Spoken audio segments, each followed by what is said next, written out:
شروع اللہ کے نام سے جو بڑا مہربان نہایت رحم والا ہے۔ طاسین، یہ قرآن اور کتاب روشن کی آیتیں ہیں، مومنوں کے لیے ہدایت اور بشارت ہے۔ وہ جو نماز پڑھتے اور زکوٰۃ دیتے اور آخرت کا یقین رکھتے ہیں۔ جو لوگ آخرت پر ایمان نہیں رکھتے، ہم نے ان کے اعمال ان کے لیے آراستہ کر دیے ہیں تو وہ سرگرداں ہو رہے ہیں۔ یہی لوگ ہیں جن کے لیے بڑا عذاب ہے اور وہ آخرت میں بھی بہت نقصان اٹھانے والے ہیں۔ اور تم کو قرآن خدائے حکیم و علیم کی طرف سے عطا کیا جاتا ہے۔ جب موسیٰ نے اپنے گھر والوں سے کہا کہ میں نے آگ دیکھی ہے، میں وہاں سے رستے کا پتہ لاتا ہوں یا سلگتا ہوا انگارہ تمہارے پاس لاتا ہوں تاکہ تم تاپو۔ جب موسیٰ اس کے پاس آئے تو ندا آئی کہ وہ جو آگ میں تجلی دکھاتا ہے بابرکت ہے، اور وہ جو آگ کے ارد گرد ہے، اور خدا جو تمام عالم کا پروردگار ہے پاک ہے۔ اے موسیٰ، میں ہی خدائے غالب و دانا ہوں، اور اپنی لاٹھی ڈال دو۔ جب اسے دیکھا تو اس طرح ہل رہی تھی گویا سانپ ہے، تو پیٹھ پھیر کر بھاگے اور پیچھے مڑ کر نہ دیکھا۔ حکم ہوا کہ موسیٰ ڈرو مت، ہمارے پاس پیغمبر ڈرا نہیں کرتے۔ ہاں، جس نے ظلم کیا پھر برائی کے بعد اسے نیکی سے بدل دیا تو میں بخشنے والا مہربان ہوں۔ اور اپنا ہاتھ اپنے گریبان میں ڈالو، بے عیب سفید نکلے گا، ان 2 معجزوں کے ساتھ جو 9 معجزوں میں داخل ہیں۔ فرعون اور اس کی قوم کے پاس جاؤ کہ وہ بد کردار لوگ ہیں۔ جب ان کے پاس ہماری روشن نشانیاں پہنچیں، کہنے لگے یہ صریح جادو ہے، اور بے انصافی اور غرور سے ان سے انکار کیا، لیکن ان کے دل ان کو مان چکے تھے۔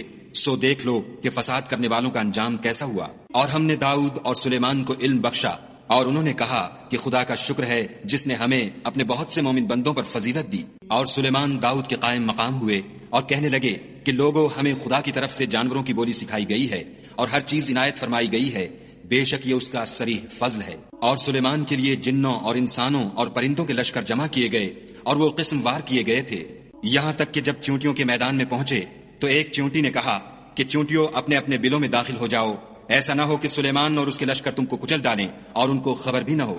تو وہ اس کی بات سے ہنس پڑے اور کہنے لگے کہ اے پروردگار، مجھے توفیق عنایت کر کہ جو احسان تو نے مجھ پر اور میرے ماں باپ پر کیے ہیں ان کا شکر کروں، اور ایسے نیک کام کروں کہ تو ان سے خوش ہو جائے، اور مجھے اپنی رحمت سے اپنے نیک بندوں میں داخل فرما۔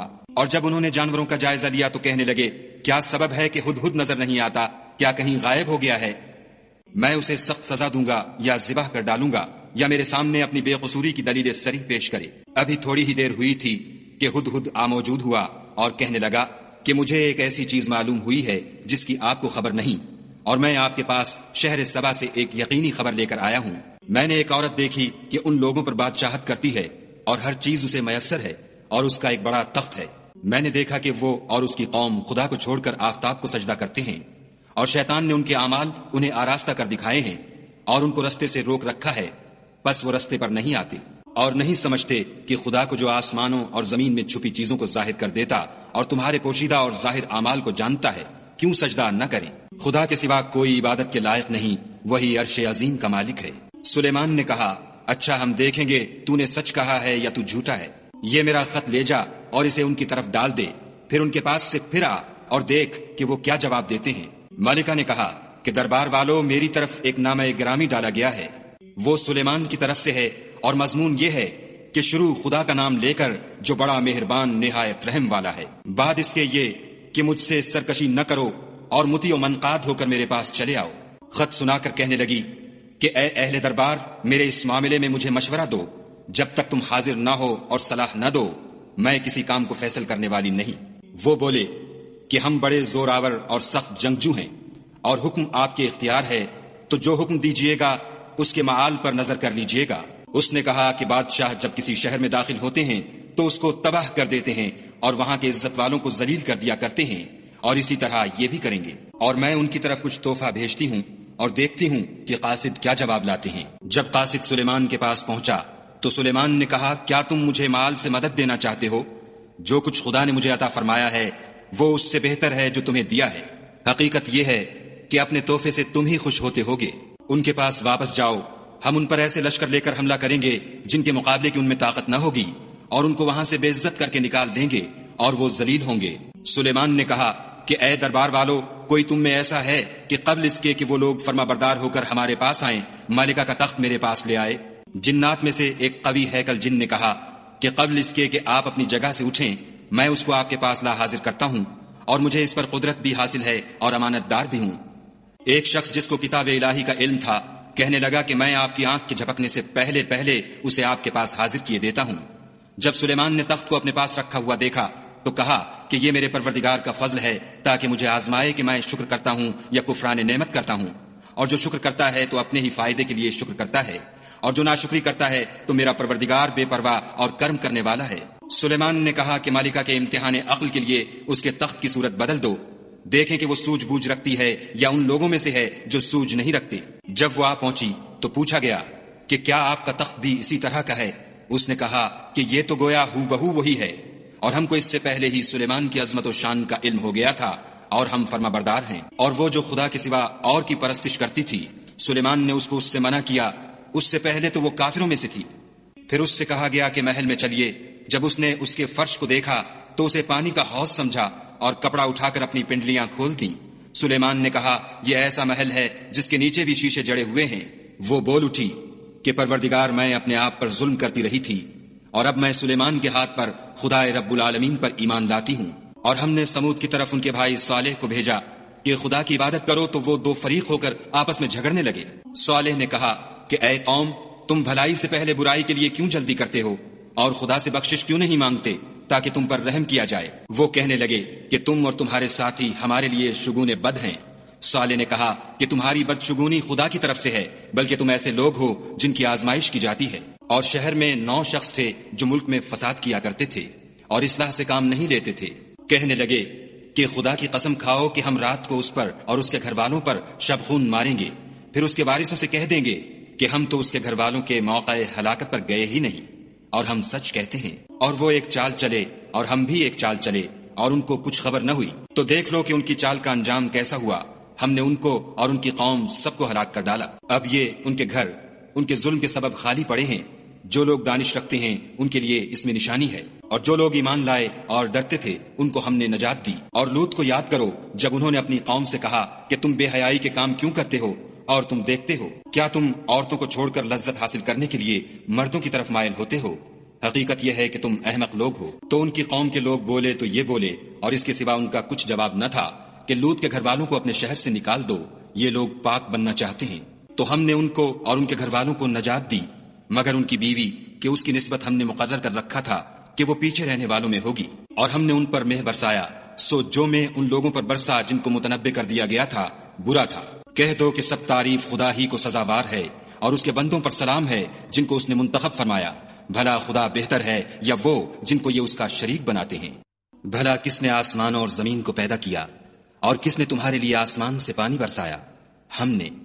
پھر ہم نے اس سے سرسبز باغ اگائے۔ تمہارا کام تو نہ تھا کہ تم ان کے درختوں کو اگاتے؟ تو کیا خدا کے ساتھ کوئی اور بھی معبود ہے؟ ہرگز نہیں، بلکہ یہ لوگ رستے سے الگ ہو رہے ہیں۔ بھلا کس نے زمین کو قرارگاہ بنایا، اور اس کے بیچ نہریں بنائیں، اور اس کے لیے پہاڑ بنائے، اور کس نے 2 دریاؤں کے بیچ اوٹ بنائی؟ یہ سب کچھ خدا نے بنایا۔ تو کیا خدا کے ساتھ کوئی اور معبود بھی ہے؟ ہرگز نہیں، بلکہ ان میں اکثر دانش نہیں رکھتے۔ بھلا کون بے قرار کی التجا قبول کرتا ہے جب وہ اس سے دعا کرتا ہے، اور کون اس کی تکلیف کو دور کرتا ہے، اور کون تم کو زمین میں اگلوں کا جانشین بناتا ہے؟ یہ سب کچھ خدا کرتا ہے۔ تو کیا خدا کے ساتھ کوئی اور معبود بھی ہے؟ ہرگز نہیں، مگر تم بہت کم غور کرتے ہو۔ بھلا کون تم کو جنگل اور دریا کے اندھیروں میں رستہ بتاتا، اور کون ہواؤں کو اپنی رحمت کے آگے خوشخبری بنا کر بھیجتا ہے؟ یہ سب کچھ خدا کرتا ہے۔ تو کیا خدا کے ساتھ کوئی اور معبود بھی ہے؟ ہرگز نہیں۔ یہ لوگ جو شرک کرتے ہیں، خدا کی شان اس سے بلند ہے۔ بھلا کون خلقت کو پہلی بار پیدا کرتا، پھر اس کو بار بار پیدا کرتا رہتا ہے؟ اور کون تم کو آسمان اور زمین سے رزق دیتا ہے؟ یہ سب کچھ خدا کرتا ہے۔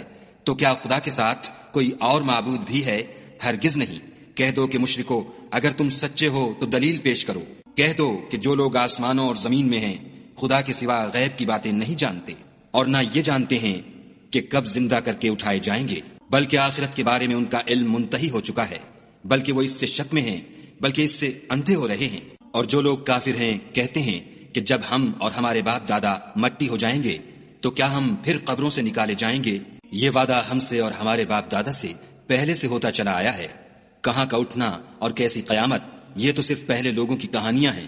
کہہ دو کہ ملک میں چلو پھرو، پھر دیکھو کہ گناہ گاروں کا انجام کیا ہوا، اور ان کے حال پر غم نہ کرنا، اور نہ ان چالوں سے جو یہ کر رہے ہیں تنگ دل ہونا، اور کہتے ہیں کہ اگر تم سچے ہو تو یہ وعدہ کب پورا ہوگا؟ کہہ دو کہ جس عذاب کے لیے تم جلدی کر رہے ہو شاید اس میں سے کچھ تمہارے نزدیک آ پہنچا ہو، اور تمہارا پروردگار تو لوگوں پر فضل کرنے والا ہے، لیکن ان میں سے اکثر شکر نہیں کرتے۔ اور جو باتیں ان کے سینوں میں پوشیدہ ہوتی ہیں اور جو کام وہ ظاہر کرتے ہیں، تمہارا پروردگار ان سب کو جانتا ہے۔ اور آسمانوں اور زمین میں کوئی پوشیدہ چیز نہیں ہے مگر وہ کتاب روشن میں لکھی ہوئی ہے۔ بے شک یہ قرآن بنی اسرائیل کے سامنے اکثر باتیں جن میں وہ اختلاف کرتے ہیں بیان کر دیتا ہے، اور بے شک یہ مومنوں کے لیے ہدایت اور رحمت ہے۔ تمہارا پروردگار قیامت کے روز ان میں اپنے حکم سے فیصلہ کر دے گا، اور وہ غالب اور علم والا ہے۔